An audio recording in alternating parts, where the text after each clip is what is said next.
Elon Musk made headlines when he announced that he wanted to acquire Twitter for $54.20 per share, equating into a $44 billion purchase price.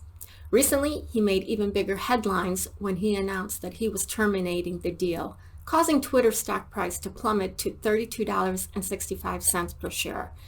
Twitter filed litigation seeking specific performance to compel Musk to complete the transaction.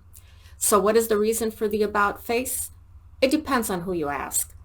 Musk claims, among the other reasons, Twitter breached certain provisions of the agreement by failing to provide him with accurate information, such as the number of spam or bot accounts on the social media platform.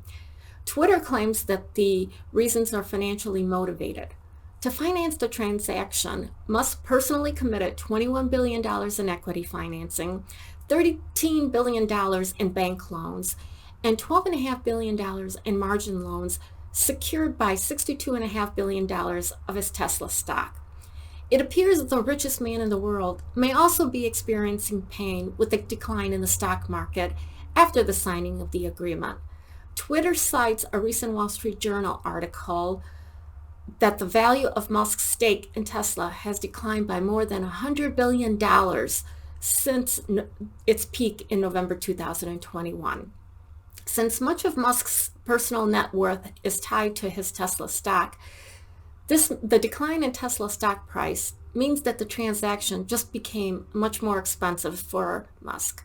He would have to sell and pledge more shares of Tesla stock to finance the transaction. This will be an interesting case to see how the parties resolve their dispute.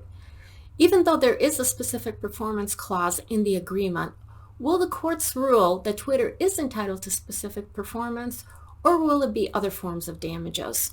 Will Musk have to pay the $1 billion termination fee associated with the agreement? Will the courts rule in favor of Musk and determine that Twitter breached the agreement and therefore they have to pay Musk the $1 billion termination fee? Or will the parties resolve their dispute by renegotiating the purchase price of Twitter? Stay tuned to see how this plays out.